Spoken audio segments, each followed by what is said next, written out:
ACN news के सभी दर्शकों का स्वागत है। मैं हूं गणेश अग्रवाल और आप देख रहे हैं दमोह जिले की खबरें। भारतीय जनता पार्टी के घोषित प्रत्याशी के द्वारा इस स्नेह भोज का आयोजन किया गया। दमोह के होटल उत्सव विलास में आयोजित एक स्नेह भोज के दौरान दमोह जिले के पत्रकारों को भारतीय जनता पार्टी के द्वारा आमंत्रित किया गया था और यहां पर स्नेह भोज का आयोजन किया गया, जहां पर विविध तरह से चुनावी चर्चाएं भी की गईं। इस दौरान दमोह के 3 विधायक प्रमुख रूप से मौजूद रहे, जिसमें दमोह विधायक जयंत मलैया, हटा विधायक उमा देवी खटीक और जवेरा के विधायक धर्मेंद्र सिंह लोधी विशेष रूप से मौजूद रहे। साथ ही भारतीय जनता पार्टी के प्रत्याशी राहुल सिंह लोधी भी विशेष रूप से इस स्नेह भोज में नजर आए। Bureau report, ACN news. आप सभी लोग यहाँ पधारे, कृपापूर्वक पधारे। वर्षों से, दशकों से आप लोगों से संबंध रहे हैं और लगातार जब तक जीवन है तब तक रहेंगे संबंध। आप सभी लोगों से मेरी गुजारिश है कि आप सब लोग राहुल सिंह के लिए प्रत्यक्ष अप्रत्यक्ष इस प्रकार से भी सहयोग और समर्थन दे सकें, दीजिएगा। बहुत बहुत धन्यवाद। कहने को कुछ है ही नहीं, उम्मीदवार हमारा डिक्लेयर हो गया और हमको काम पर सब लग गए।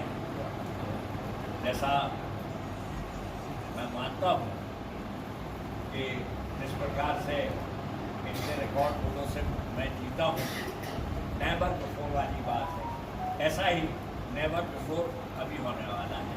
ये भी राहुल सिंह जी भी इतनी वोटों से जीतेंगे ऐसा हम लोगों ने तय किया है। और जैसा जनता का मूड लग रहा है, माननीय नरेंद्र मोदी जी के लिए वो इस बार तीसरी बार उनकी हैट्रिक बनने जा रही है। देश में जो उन्होंने काम किए हैं विगत 10 वर्षों में ऐतिहासिक हैं और कभी भी, मैं तो लंबे समय से देख रहा हूँ, कभी इतना काम हुआ नहीं। इंफ्रास्ट्रक्चर सेक्टर से लेकर हर जगह पर काम किया है और हमें उम्मीद है कि अगले आने वाले 5 वर्षों में जो उन्होंने कार्य किए हैं और तेज़ी से आगे बढ़ेंगे और उनके सहयोगी के रूप में राहुल सिंह जी उनके साथ वहाँ पर रहेंगे। उन्होंने बता ही दिया है कि आप लोग जाओगे, सारा इलाज की व्यवस्था रहेगी, होना चाहिए। मैं भी करता था मैं समझता हूँ।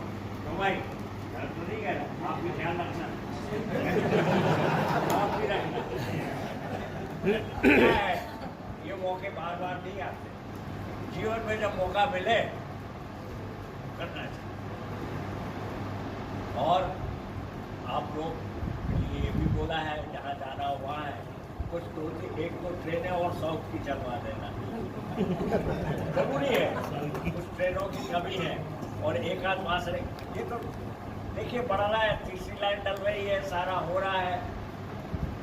आज सुबह ही हम लोग बैठे थे वहाँ पर, तो बता रहा था मैं, तो 75,000 करोड़ रुपये इस स्टेट में लगना है, इस साल ही 15,500 करोड़ रुपये लगना है। तो काम तो तेजी से चल रहा है। इंफ्रास्ट्रक्चर। एक पत्रकार वार्ता का आयोजन किया गया है, क्या उद्देश्य था इस पत्रकार वार्ता का? देखिए, आज स्नेह भोज और पत्रकारों के साथ समय समय पे भोज होते रहते हैं। उसका उद्देश्य ये है कि जनप्रतिनिधि और पत्रकारों के बीच में एक अच्छा स्वस्थ और हेल्दी एटमॉस्फेयर बना रहे। और भारत के लोकतंत्र का सबसे बड़ा इलेक्शन है और इसको उत्सव या त्यौहार के रूप में हम मना रहे, तो सबको मिलके सबकी सहभागिता हो जाए, जनप्रतिनिधियों की हो जाए, शासन प्रशासन की हो जाए, पत्रकारों की हो जाए, तो एक भोज था जिससे अच्छे एटमॉस्फेयर में, अच्छे माहौल में आगे हम सब मिलें। और एक बार फिर जब पुनः इलेक्शन हो जाएगा, इलेक्शन के बाद पुनः फिर मिलेंगे, तो ये निरंतर क्रम है, तो निरंतर चलते रहता है और रहेगा।